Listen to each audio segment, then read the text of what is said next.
उसका वारिस हूँ, मेरे बिना कमेटी बन ही नहीं सकती है। जब वो कमेटी ही नहीं बनी तो उसकी जांच कैसे हो सकती है? वो तो कानून का उल्लंघन किया, इसलिए उनके साथ उनका कानूनी प्रक्रिया के हिसाब से उन पर सजा होना चाहिए। क्योंकि इन्होंने सरकार के नियमों का उल्लंघन किया है, यानी वो सरकार के नियम को मानना ही नहीं चाहता है। ऐसे अधिकारियों को किसी भी शकल व सूरत में अपने पद में बने रहने का अधिकार ही नहीं है। हमारा तो पहली मांग है कि हेड मौलवी शमशाद को पहले निलंबित किया जाए। अच्छे लोग सेक्रेटरी बने, जो तालीम अच्छी हो, पढ़ाई लिखाई का आदमी है, तो वही लोग रह जाते हैं जो पढ़े लिखे रहते हैं। मैं गुफरान आलम फौजी, मेरे वालिद साहब का नाम मरहूम अब्दुल गनी साहब है, उन्होंने भूमि दान किया है, तो मैं उसका वारिस हूँ। मेरे बिना कमेटी बन ही नहीं सकती है। जब वो कमेटी ही नहीं बनी तो उसकी जांच कैसे हो सकती है? ये हम लोगों के संज्ञान में आया है, हम लोग इसकी जांच कराएंगे और हम लोग इसके तह तक जाएंगे। हम लोग देखेंगे क्या इशू है इसमें।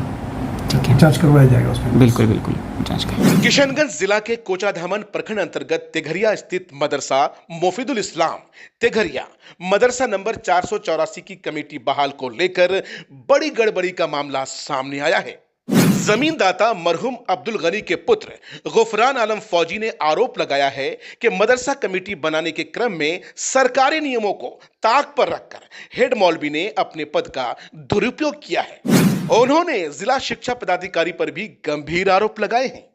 गुफरान आलम फौजी की माने तो इस फर्जीवाड़ा में हेड मौलवी सहित जिला शिक्षा पदाधिकारी भी शामिल हैं। ये इल्जाम, ये आरोप गुफरान आलम फौजी के हैं।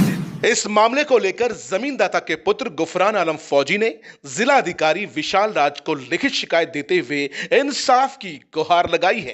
वीडियो में विस्तार से जानिए कि इस बाबत मीडिया के समक्ष गुफरान आलम फौजी और ग्रामीणों ने क्या कुछ कहा है। साथियों, बताते चले, ये जो बयान है, ये बयान गुफरान आलम फौजी और ग्रामीणों के। इस मामले में जिला शिक्षा पदाधिकारी से उनके स्पष्टीकरण को लेकर राब्ता करने की कोशिश की गई, लेकिन उनसे संपर्क नहीं हो सका और हमने इस बाबत डीएम से बात की है। मैं तेघरिया मदरसा के सिलसिले में मुलाकात की, जो तेघरिया मोफिदुल इस्लाम 484 नंबर मदरसा है।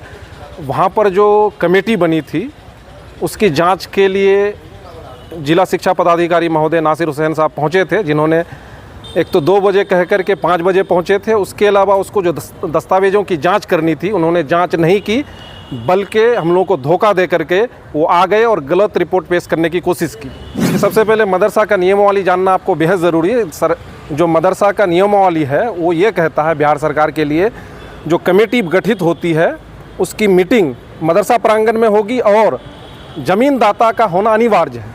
ऐसे में जो हमारे हेड मौलवी शमशाद साहब हैं मदरसा मोफिदुल इस्लाम के, उन्होंने गलत ढंग से कमेटी बिना मीटिंग किए बुलाई है।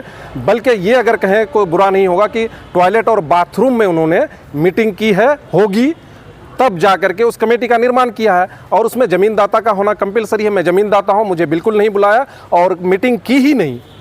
जब उसकी स्थलीय जाँच के लिए डिस्ट्रिक्ट एजुकेशन ऑफिसर को आना था वो गए, लेकिन वो 2 बजे का बोल करके 5 बजे शाम को मगरिब के टाइम गए और दस्तावेज़ों की जांच नहीं की। तो यकीनन हेड मौलवी शमशाद साहब और district education officer Nasir Hussain साहब दोनों इसमें मुजरिम हैं। मैं चाहता हूं कि दोनों को यथाशीघ्र निलंबित करके उस पर उचित कार्रवाई की जाए। कमेटी का गठन किया, किसी को पता ही नहीं चला। हम लोग तमाम अवाम को बुला करके जमा किए तब कमेटी बनाए, लेकिन ये मौलवी हेड मौलवी शमशाद साहब हैं, वो तो कानून का उल्लंघन किया, इसलिए उनके साथ उनका कानूनी प्रक्रिया के हिसाब से उन पर सजा होना चाहिए। क्या चाहते हैं आप लोग? अच्छे लोग सेक्रेटरी बने, जो तालीम अच्छी हो, पढ़ाई लिखाई का आदमी है, तो वही लोग रह जाते हैं जो पढ़े लिखे रहते हैं। नेता और आदमी का क्या हाल है, आएंगे जैसे का तैसे, बोले वो कमाने के इसमें अपना ऐसा करता है। अच्छे आदमी को पद में आने नहीं देना चाहता है। हम लोग चाहते हैं पढ़े लिखे आदमी आएंगे।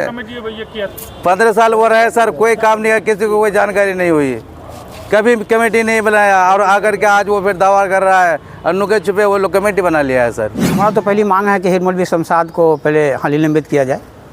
और जो कमेटी जो बनी है वो 2 कमेटी बनाई है, उसमें एक कमेटी है वो कहाँ बनाया है इसके पास भी नहीं है। शमशाद मौलवी हम लोग को पहले कमेटी बनाई है और वो जो दूसरी कमेटी जिसका जांच हुआ है उसका वो कहीं पर कोई इसका सबूत नहीं है कि कौन बनाया नहीं बनाया। और ज़मीनदाता का क्यों लगता है नया कमेटी बना जी पीछे क्या राज? उसका तो टाइम ख़त्म भी हो गया था, उसका दलाली भी है और उसका टाइम भी ख़त्म हो गया था।